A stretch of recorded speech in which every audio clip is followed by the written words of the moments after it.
Here we go, my best lap at COTA with the Honda NSX Evo GT3 car.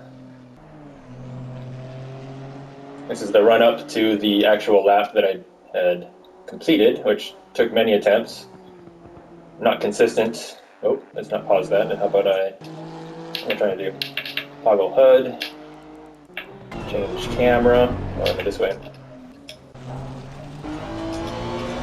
There we go.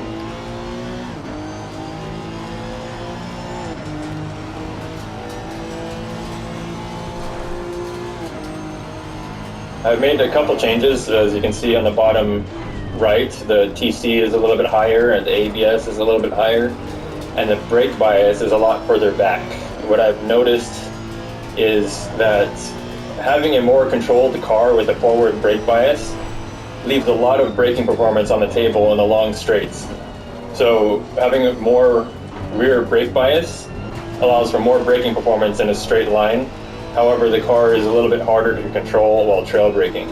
And so with this high, or I should say more rearward brake bias, it's important to have a lot of ABS, to rely on the ABS to prevent the rear tires from locking.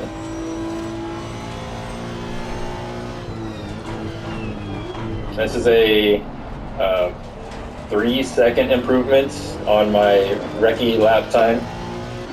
Most of the time gained is actually from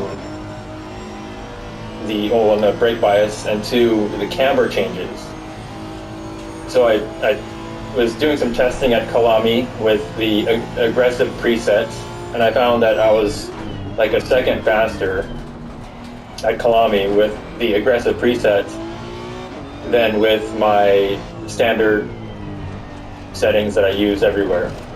And the major change specifically was the cambers. This car with my specific settings is a little bit easier to drive. It can slide and is catchable because it has a higher ride height, so it's not as aero sensitive. However, there's some performance to be gained by having the car lower to the ground. However, at the cost of twitchiness when the car slides.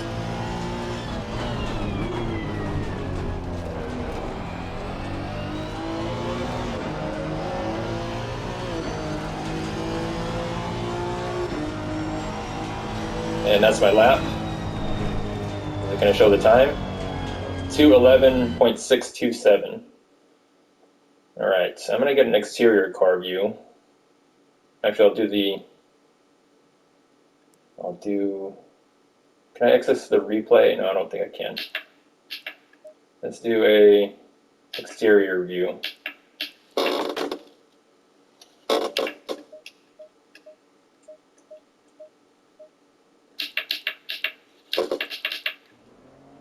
I think this starts it over.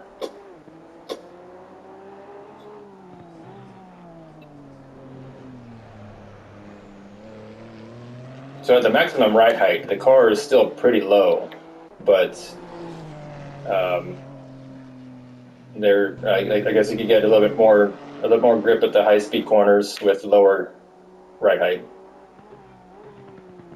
But I don't see gaining, for me personally, the 6 seconds to get the track record.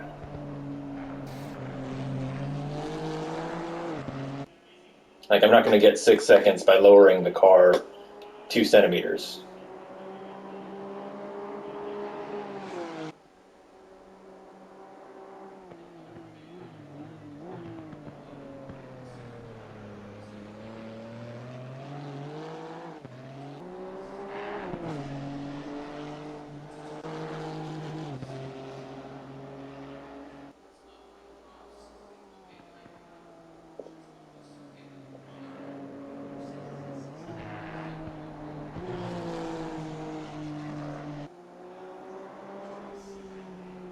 As you can see on the top left, it took about 11 laps to achieve this time,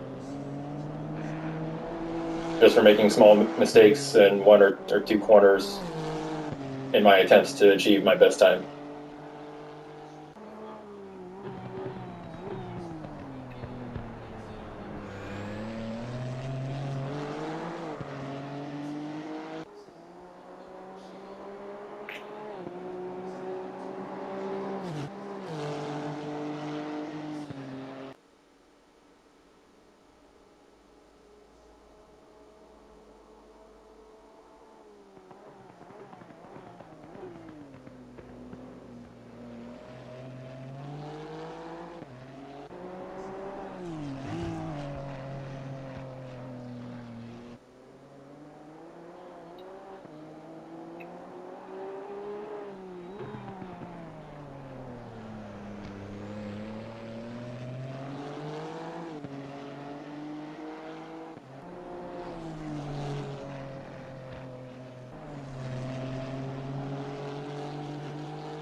All right, onto the settings.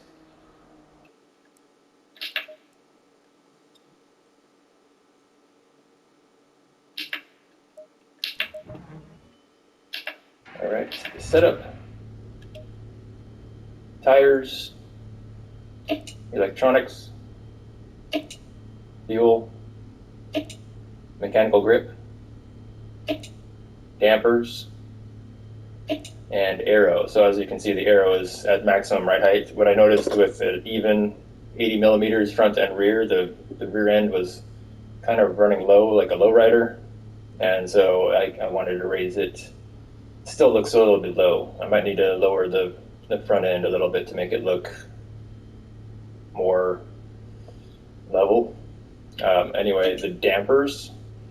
So these are max dampers in the game. So this is a fixed max damper setting. It's not a ratio. It's not a.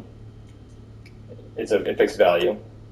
And at maximum damping, you have a different damping effect with different spring rates. So if I had the spring at maximum stiffness, the damping ratio would be a lot lower at the same value in the damper than at this lower setting. And so it more matches my desired tuning trick, is to have a heavily damped car so that the car reacts better to sloppy input. And you can run stiffer springs and softer dampers and still get really good performance. However, if your inputs are sloppy, it shows in the attitude of the car. And just to repeat, having the stiffer dampers kind of helps smooth out bad inputs.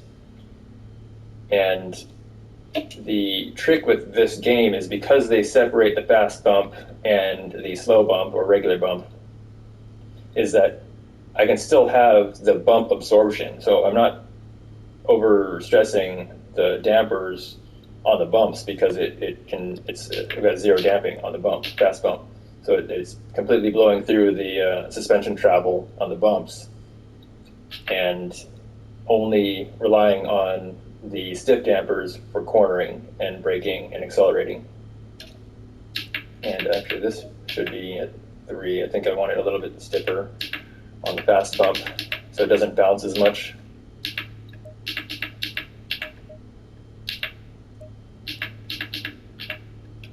And I'm probably going to change the front wheel rate to a lower number.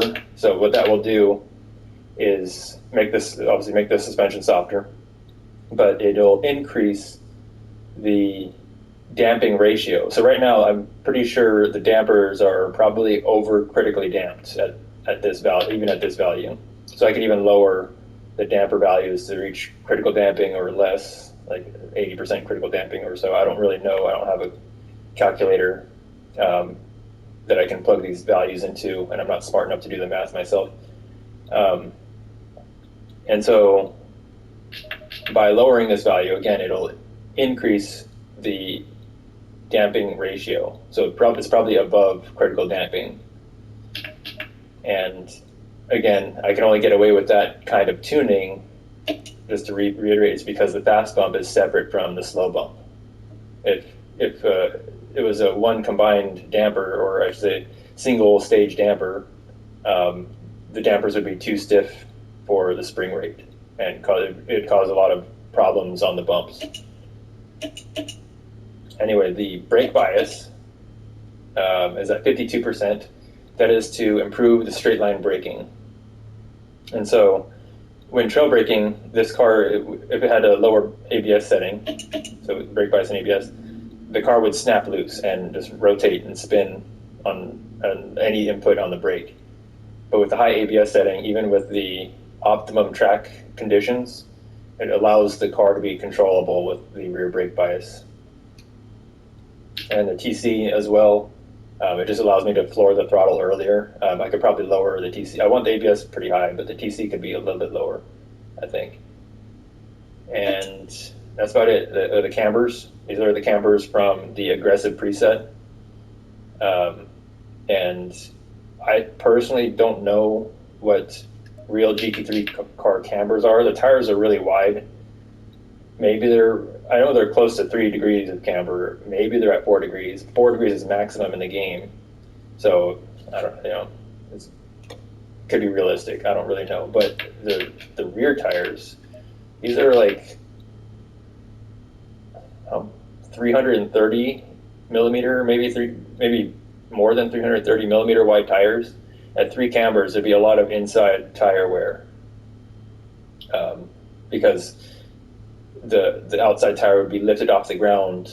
Outside of a single tire would be lifted off the ground with this much negative camber, and the game simulates that this is a superior setting to a lesser negative camber angle. Kind of strange. I don't really know what the values would be, but it seems pretty high for such a wide tire. Anyway, that concludes this video. Till the next one.